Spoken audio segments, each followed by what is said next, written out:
وہ دونوں ایک بار پھر خاموش تھے۔ عزت کو الجھن ہونے لگی۔ امامہ اتنی کم گو نہیں تھی جتنا وہ اس کے سامنے ہو جاتی تھی۔ پچھلے آدھے گھنٹے میں اس نے گنتی کے لفظ بولے تھے۔ وہ اسے بچپن سے جانتا تھا۔ وہ بہت خوش مزاج تھی۔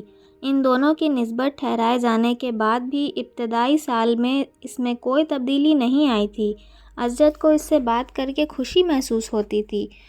وہ بلا کی حاضر جواب تھی، مگر پچھلے کچھ سالوں میں وہ ایک دم بدل گئی تھی، اور میڈیکل کالج میں جا کر تو یہ تبدیلی اور بھی زیادہ محسوس ہونے لگی تھی۔ عزت کو اس سے بات کرتے وقت محسوس ہوتا کہ وہ حد درجہ محتاط رہتی ہے۔ کبھی وہ الجھی ہوئی سی محسوس ہوتی اور کبھی اس کے لہجے میں عجیب سی سرد مہری محسوس ہوتی۔ اسے لگتا وہ جلد از جلد اس کے چھٹکارا پا کر اس کے پاس سے اٹھ کر چلی جانا چاہتی ہے۔ اس وقت بھی وہ ایسا ہی محسوس کر رہا تھا۔ میں کئی بار سوچتا ہوں کہ میں خواہ مخواہ تمہارے لیے یہاں آنے کی ترد کرتا ہوں۔ تمہیں تو اس سے کوئی فرق نہیں پڑتا ہوگا کہ میں آؤں یا نہ آؤں، عزت نے ایک گہری سانس لے کر کہا۔ وہ اس کے بالمقابل لان چیئر پر بیٹھے دور باؤنڈری وال پر چڑھی ہوئی بیل کو گھور رہی تھی۔ عزت کی شکایت پر اس نے گردن ہلائے بغیر اپنی نظریں بیل سے ہٹا کر عزت پر مرکوز کر دیں۔ عزت نے سوالیہ نظروں سے اسے دیکھا، مگر وہ خاموش رہی تو اس نے لفظوں میں کچھ رد و بدل کے ساتھ اپنا سوال دہرایا۔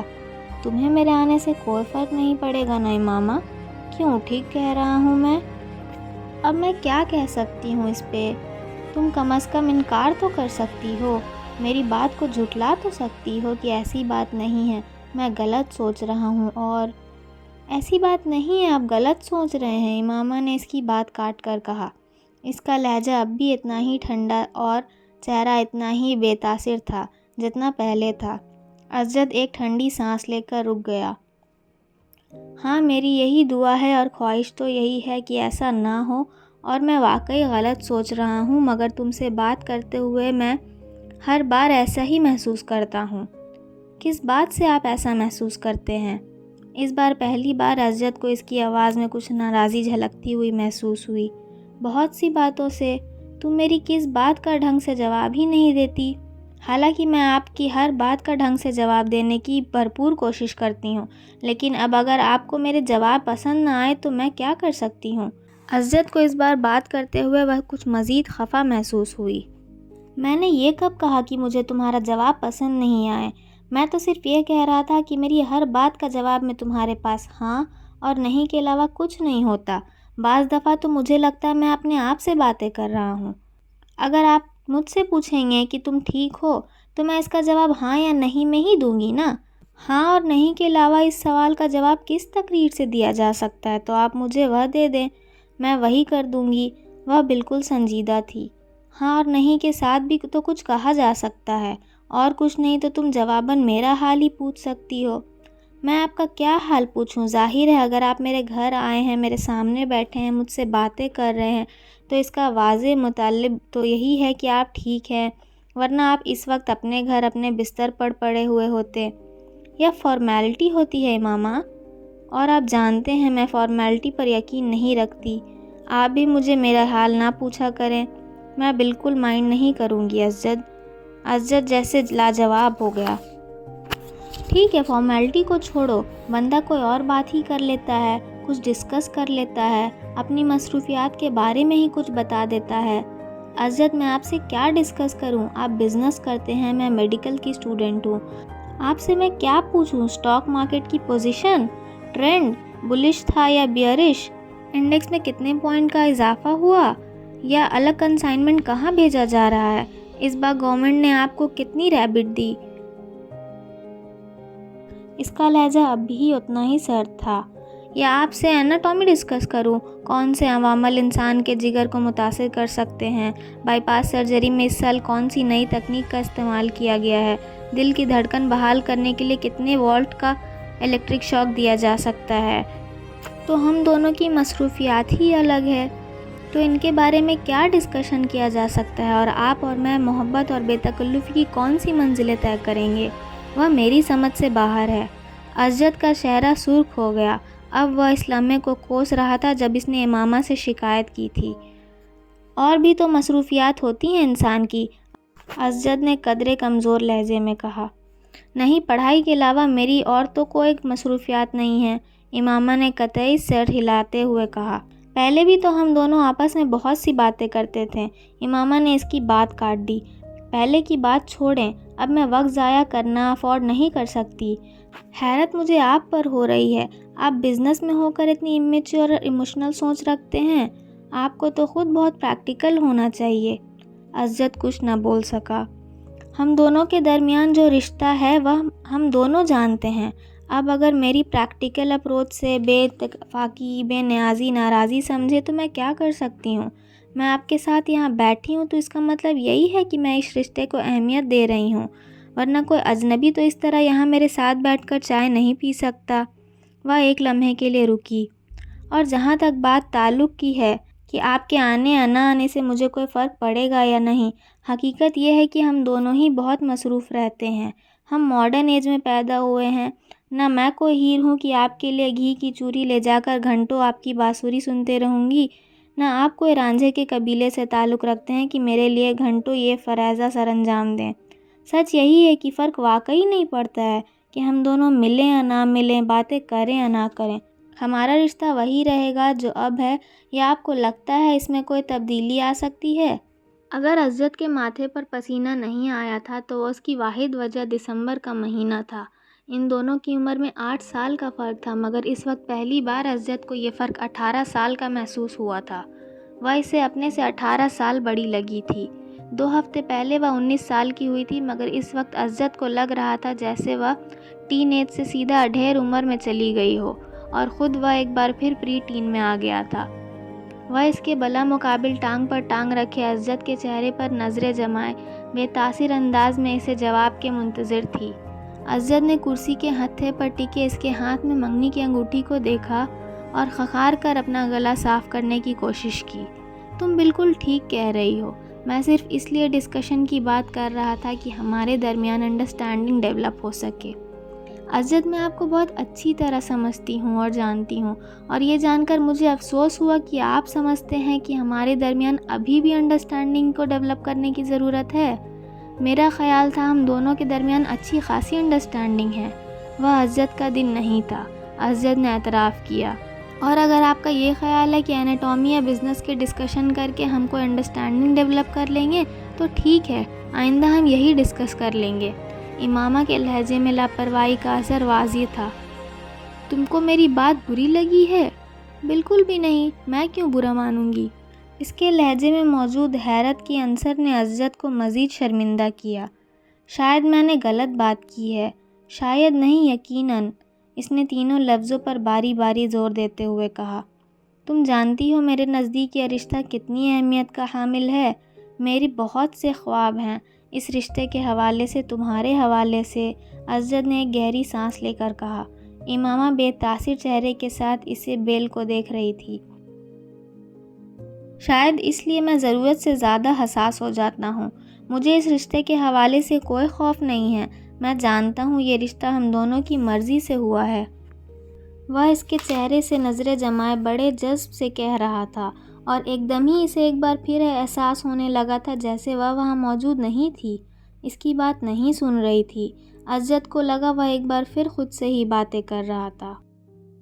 ایک بہت بڑی کوٹھی کے عقب میں موجود اینیکسی میں میوزک کی آواز باہر لان تک آ رہی تھی۔ باہر موجود کوئی بھی شخص اینیکسی کے اندر موجود لوگوں کی قوت برداشت پہ حیرانی کا اظہار کر سکتا تھا، لیکن وہ اینیکسی کے اندر موجود لوگوں کی حالت دیکھ لیتا تو وہ اس حیران کن قوت برداشت کرنے کی وجہ جان جاتا۔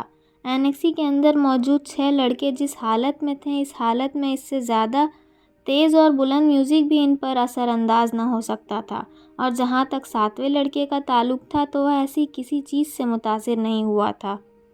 اینیکسی کا وہ کمرہ دھوئیں کے مرغلوں اور عجیب قسم کی بو سے بھرا ہوا تھا۔ قالین پر ایک مشہور ریستوراں سے لائے گئے کھانے کے کھلے ہوئے ڈبے اور ڈسپوزیبل پلیٹ، چمچ بھی پڑے تھے۔ قالین پر کھانے پینے کی بچی کچی چیزیں اور ہڈیاں بھی ادھر ادھر پھینکی گئی تھیں۔ سافٹ ڈرنک کے پلاسٹک کی بوتلیں بھی ادھر ادھر لڑکھڑا رہی تھیں۔ کیچپ کی بوتلوں سے نکلنے والی کیچپ قالین کو کچھ اور بدنام کر رہی تھی۔ وہ 7 لڑکے اس قالین پر ایک دوسرے سے کچھ فاصلے پر براجمان تھے۔ ان کے سامنے قالین پر بیئر کی خالی کینز کا ایک ڈھیر بھی لگا ہوا تھا اور تفریح کا یہ سلسلہ وہیں تک نہیں رکا تھا۔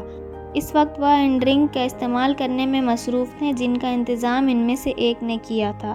پچھلے 2 ماہ میں وہ تیسری بار ایسے ایڈونچر کے لیے اکٹھے ہوئے تھے اور ان تینوں مواقعوں پر وہ 4 مختلف قسم کی ڈرگز استعمال کر چکے تھے۔ پہلی بار انہیں جو ڈرگ ملی تھی وہ ان میں سے کسی ایک کے باپ کے دراز میں ملی تھی۔ دوسری بار انہوں نے جو ڈرگ استعمال کی تھی وہ انہوں نے اپنے ایک اسکول فیلو کے توسط اسلام آباد کے ایک کلب سے خریدی تھی، اور اس بار وہ جو ڈرگ استعمال کر رہے تھے وہ انہوں نے ایک ٹرپ پر راول پنڈی کے ایک مارکیٹ میں ایک افغان سے خریدی تھی۔ تینوں مواقعوں پر انہوں نے ان ڈرگز کے ساتھ الکوہل کا استعمال کیا تھا، جس کا حصول ان کے لیے مشکل نہیں تھا۔ اس وقت بھی ان 7 لڑکوں میں سے 6 لڑکے پوری طرح نشے میں تھے۔ ان میں سے ایک ابھی بھی کانپتے ہاتھوں کے ساتھ ڈرگ کو سونگھنے کی کوشش کر رہا تھا، جبکہ 2 لڑکے سگریٹ پیتے ہوئے باقی لڑکوں کے ساتھ ٹوٹی پھوٹی گفتگو کر رہے تھے۔ صرف 7واں لڑکا مکمل طور پر ہوش میں تھا۔ اس لڑکے کا چہرہ مہاسوں سے بھرا ہوا تھا اور اس کے گلے میں موجود ایک سیاہ تنگ ڈوری میں 3-4 تانبے کے عجیب سے شکولوں کے زیورات پروئے ہوئے تھے۔ الوس پریسی سٹائل کی کالر والی ایک چیکرڈ ڈارک بلو شرٹ کے ساتھ وہ ایک بیہودہ سی سرمئی جینس پہنے ہوئے تھا، جس کے دونوں گھٹنوں پر میڈونا کا چہرہ پینٹ کیا گیا تھا۔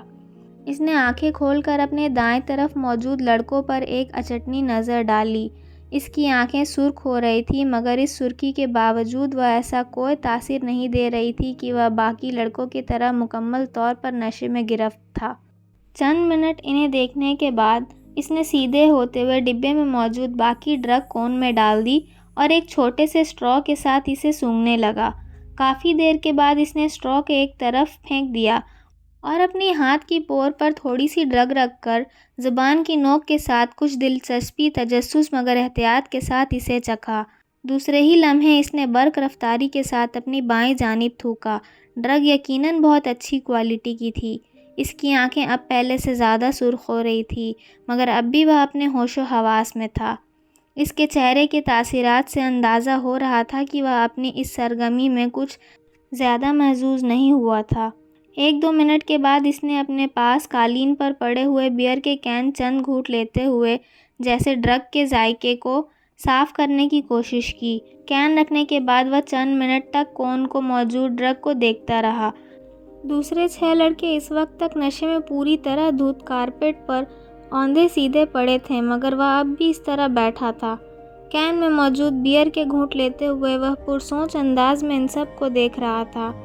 اس کی آنکھیں اب متروم ہو رہی تھی، مگر ان میں موجود چمک بتا رہی تھی کہ وہ اب بھی مکمل طور پر نشے میں نہیں ہے۔ یہ اس کے ساتھ تیسری بار ہوا تھا۔ پہلی بار ڈرگ استعمال کرنے کے بعد بھی وہ اسی طرح بیٹھا رہا تھا، جبکہ اس کے سبھی دوست جلد ہی نشے میں دھت ہوئے تھے۔ رات کے پچھلے پہر وہ ان لوگوں کی اسی حالت میں چھوڑ کر خود گھر آ گیا تھا۔ آج بھی وہ یہی کرنا چاہتا تھا۔ کمرے کے اندر موجود ڈرگ کی بو سے اب پہلی بار وہ الجھنے لگا تھا۔ اس نے کھڑا ہونے کی کوشش کی اور وہ لڑکھڑایا۔ اپنی لڑکھڑاہٹ پر قابو پاتے ہوئے وہ سیدھا کھڑا ہو گیا۔ نیچے جھک کر اس نے کاپٹ کی رنگ والیٹ اور کریڈٹ کارڈ اٹھایا، پھر آگے بڑھ کر اس نے اسٹیریو بند کر دیا۔ اپنی متروم اور سرخ آنکھوں سے اس نے کمرے میں ایک طرف نظر دوڑائی، یوں جیسے وہ کوئی چیز یاد کرنے کی کوشش کر رہا ہو۔ پھر وہ کمرے کے دروازے کی طرف بڑھ گیا۔ ایک بار پھر نیچے بیٹھ کر اس نے جاگرز پہنے اور ان کے تسموں کو ٹکنوں کے گرد لپیٹ کر باندھ دی، اور پھر دروازے کے لاک کھول کر وہ باہر نکل گیا۔ روشنی سے ایک دم وہ کوریڈور کی تاریکی میں آ گیا تھا۔ اندھیرے میں اس نے اپنا راستہ ڈھونڈتے ہوئے وہ اینیکسی کے برونی دروازے کو کھولتے ہوئے باہر لان میں آ گیا۔ اینیکسی کی سیڑھیاں اترتے ہوئے اس نے اپنی ناک سے کوئی چیز بہتی ہوئی محسوس ہوئی۔ بایاں ہاتھ اٹھا کر اس نے اپنے اوپر ہونٹ پر رکھا۔ اس کی انگلیاں چپچپانے لگی تھیں۔ اس نے ہاتھ اٹھاتے ہوئے اپنی انگلیوں کو اینیکسی کے برونی لائٹ کی روشنی میں دیکھا۔ اس کے پیروں پر خون کے قطرے لگے ہوئے تھے۔ اس نے اپنی ٹراؤزر کی جیب ٹٹولتے ہوئے اندر سے ایک رومال برآمد کیا اور اپنے پیروں کو لگا ہوا خون صاف کیا۔ اس کے بعد رومال کے ساتھ اسے اپنے ناک کے ٹپکنے والا خون صاف کیا۔ اسے اپنے حلق میں کوئی چیز چبھتی ہوئی محسوس ہوئی۔ اس نے کھنکھار کر اپنا گلا صاف کرنے کی کوشش کی۔ اسے اب اپنے سینے میں بھی کچھ گھٹن سی محسوس ہوئی۔ چند گہری سانس لے کر اس نے گھٹن کو کم کرنے کی کوشش کی۔ وہیں کھڑے کھڑے اس نے 2-3 بار نیچے تھوکا اور ایک بار پھر سیڑھیاں اترنے کے لیے قدم بڑھایا۔ وہ ایک دم ٹھٹک گیا۔ اس کی ناک میں عجیب سی سنسناہٹ ہوئی اور وہ پھر ایک دم کوئی چیز پوری قوت سے بہنے لگی۔ وہ بے اختیار کمر کے بل جھک گیا۔ ایک دھار کی صورت میں اس کی ناک سے نکلنے والا خون سیڑھیوں پر گرنے لگا تھا۔ ماربل پر پھسلتا ہوا خون وہ اسے دیکھتا رہا۔